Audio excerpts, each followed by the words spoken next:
क्या ईरानी हुकूमत का खात्मा बिल्कुल भी नहीं। आप देख रहे हैं? बिल्कुल भी नहीं, दूर-दूर तक नहीं है। मेरे ख़्याल में आप किसी सूरत के अंदर उसे लिबिया या यमन या इराक के तौर पे पेंट नहीं कर सकते।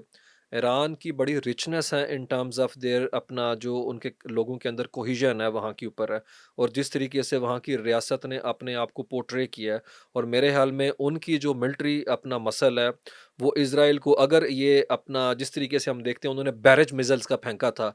अगर फ्रांस जॉर्डन और अमेरिका इंटरसेप्ट ना करता, तो वो तेल अवीव तक अपना जाके हिट करके आए थे। तो सुपरसोनिक उनके मिसाइल्स थे जिनको जो कहीं जाके वहाँ पे गिरे भी है।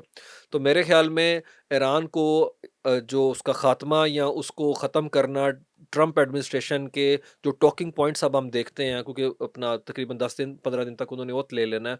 वहाँ पे कुछ ऐसा नहीं लेकिन नो डाउट वो प्रेशर एक्सर्ट करेंगे, माउंट करेंगे प्रेशर इसके ऊपर कि वो न्यूक्लियर टेक्नोलॉजी है उसको हासिल उस तरीके से ना कर पाए अब।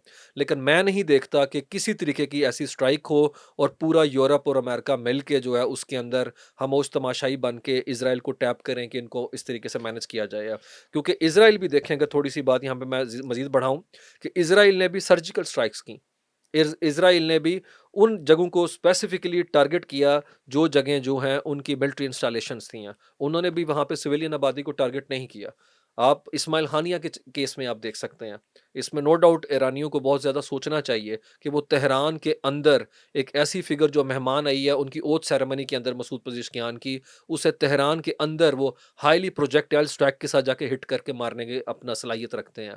तो ये चीज़ ईरान के एंड के ऊपर भी उसकी कमज़ोरी दिखाती हैं कि वो मिलिटरीली जो है वो इतना ज़्यादा सोफिस्टिकेटेड चीज़ों के साथ नहीं हम दुनिया में उसको उसको देखते हैं और बड़ी उसकी पब्लिक मंत्रा तो बहुत है कि वो नो डाउट उसने कोशिश भी की है पब्लिक कंजम्पशन के लिए मिसाइल्स की स्ट्राइक भी की।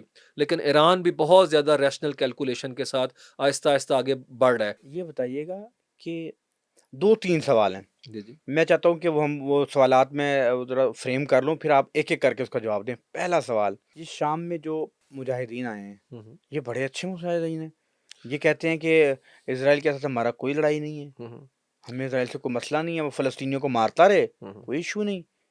ये जो इज़राइल में जो शाम में जो लोग आए हैं, इनको इज़राइल से मसला क्यों नहीं कोई? ये यही प्रॉब्लम है मुसलमानों का कि हम अपने आप को नेशन स्टेट के कॉन्सेप्ट के अंदर देखते हैं। हम मुस्लिम उम्मा के कॉन्टेक्स्ट में देखते ही नहीं। जबकि जिन्होंने नेशन स्टेट का हमें कॉन्सेप्ट दिया, वो 1950 के बाद रीजनलाइज़ेशन के अंदर यूरोपीय यूनियन बन गए। They hmm, love to be called Europeans. उनका तो मसला ही नहीं डच जर्मन का अब है। लेकिन हमें उन्होंने कहा है तुम इस घर के हो, फर्द हो, तुम्हारा नाम पाकिस्तानी है, तुम ईरानी हो, तुम्हारा नाम ये है। जबकि हमें जहाँ से पावर ड्राइव करनी चाहिए, वो तो मुस्लिम उम्मा का कॉन्सेप्ट है। तो मेरे ख़्याल में आजकल जिहादी इसी तरह के आ रहे हैं, जो कह रहे हैं हमें इज़राइल से कोई प्रॉब्लम नहीं हो, जो वहाँ पे फ्लाइट्स वग़ैरह उनकी हैं फ़लस्तीनियों की, वो पेन उनकी है, हमारी पेन नहीं। तो वो इंटरनेशनल रिकॉग्निशन लेने के लिए, इंटरनेशनल लेजिटिमेसी लेने के लिए और जो इकोनॉमिक सैंक्शन इम्पोज़ की गई हैं वेस्ट की तरफ से, उसको पोर्ट्रे करके अपने आप को लिबरल अपना एक एंटिटी के तौर पे दिखाना चाह रहा है बंदा। जबकि उसका बैगेज सब दुनिया जानती है 2016 में अल-कायदा का और जिहादिस्ट बैकग्राउंड है और अन-नुसरा फ्रंट के साथ ग अन-नुसरा फ्रंट था ये पहले ग्रुप एचटीएस है, जो काम करते थे।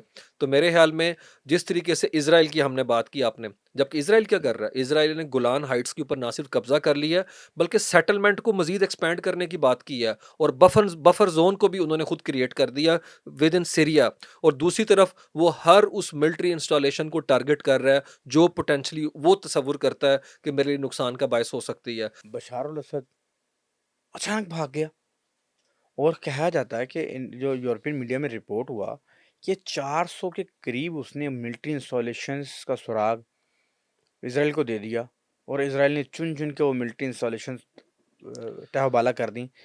ये बशार अल असद का हुकूमत का अचानक खात्मा कैसे हो गया मशरिक़ वस्ता में? नहीं, ये अचानक नहीं हुआ, ये एक उनका जो है डिक्लाइन था जिसे शायद उस तरह से देखा नहीं गया लेकिन उसके अंदर कंट्रीब्यूटिंग फैक्टर्स बहुत ज़्यादा थे।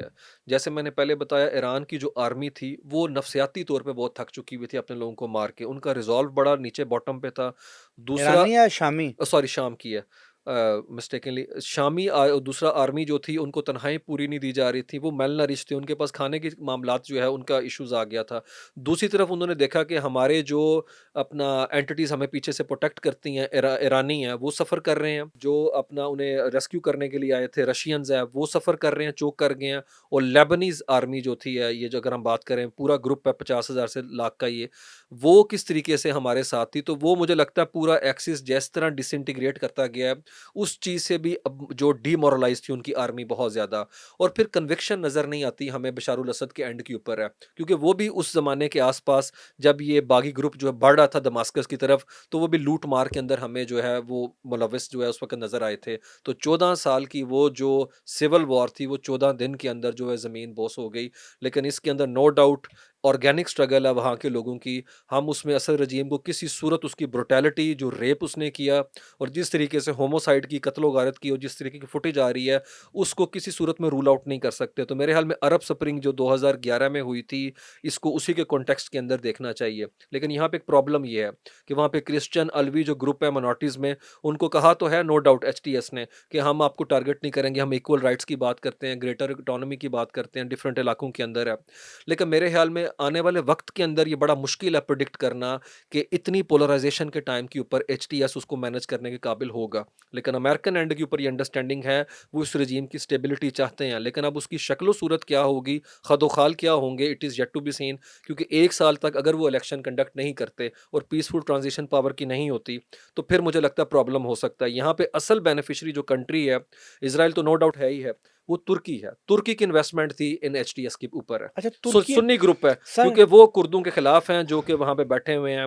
अच्छा, तो वो अच्छा, अच्छा, वो आप कहते हैं कि अच्छा थोड़ा-सा जी, जी। एस्टेब्लिश कर लें। जी, जी, आप प्लीज़। कहते हैं कि तुर्की जो शामी मुजाहिदीन को इसलिए सपोर्ट कर रहा है कि वो उन कुर्दों के खिलाफ हैं जो तुर्की के खिलाफ सेपरेटिस्ट मूवमेंट चला रहे हैं, क्योंकि कुछ कुर्दों का हिस्सा जी, जी, शाम में है और पीकेके। कुछ शाम में तुर्की में है, ईरान में भी है ईरान में और भी है, इराक में भी, ये चारों बॉर्डर पे बैठे हुए हैं। बॉर्डर बैठे हुए हैं, और वो जो हैं वो इस वजह से उसके खिलाफ है कि वो शामी मुजाहिदीन उन कुर्दों को मारेंगे जो तुर्कों की हिमायत है। बिल्कुल। और यानी ये तैयब अर्दोग़ान की कोई यानी कि तैयब अर्दोग़ान अपनी गेम खेल रहा है। आपको बताया तो नेशनल इंटरेस्ट यही तो होते हैं। और दूसरा वो क्या चाहता था, उसे असद रजीम से सबसे बड़ा प्रॉब्लम था कि इस वॉर ये कि वॉर इंडेफिनिट पीरियड के लिए जारी है। ये 37 लाख बंदा जो मेरे घर बैठा हुआ है, लोकल जो टर्किश लोग हैं वो रिजेंटमेंट शो कर रहे थे कि यार ये हमारी लाइबिलिटी इनका कुछ वो करो है। कहते हैं तो बंदे अब उन्होंने कहा कि बस ठीक है, जैसी भी शामी गवर्नमेंट भी है फारग आप। करांगा, कुर्द भी फारग हो जाएंगे, हींग लगेगी ना फटकरी, रंग भी चोखा आएगा। तैयब अर्दोग़ान ग्रेट गेमर है यार। इसमें कोई शक वाली बात नहीं है और तो मुस्लिम उम्मा के अंदर वो बड़ा लेवरेज जो है दिखाते हैं अपना, लेकिन आपको लेकिन पता है अपने मफादात की गेम है। तो ये ये आप कहते हैं कि अर्दोग़ान बड़ा दिमाग है, लेकिन सिर्फ तुर्की के अपनी मफादात ऑफ के हद तक। कोर्स है तुर्की नो डाउट अपने इंटरेस्ट। क्या अभी ये आप देख लें तुर्की ने क्या इजरायली एम्बेसी बंद कर दी। तुर्की ने 1949 में इजराइल को तस्लीम किया था। क्या अर्दोगान साहब ने कहा आज के बाद मैं टाई सेवर कर दूंगा। आप मुझे बता दें कि उनकी डिप्लोमेटिक मिशंस कितने बंद किए इन्होंने। तो मेरे और जबकि उनके इजरायली सदर को खुद स्टेट अपना गेस्ट के तौर के ऊपर जब इनवाइट किया गया था, तो वो वीडियो मौजूद है, कोई भी यूट्यूब पे देख सकता है कि किस तरीके से इजरायली सदर जो हैं वो अर्दोगान से मुलाकात कर रहे हैं। तो मेरे ख्याल में हमारी आवाम बड़ी सादा नाइव किस्म की है। तो ये तकरीरों से जोशीले अपना अंदाज से जो है बड़ी मुतासिर हो जाती है, जबकि रियासत जो है उसके अंदर जज़्बातियत नहीं होती। रियासत बड़ी रैशनल है। ये बाकी सारे मामलात बैक बर्नर पे हैं आम लोगों के लिए।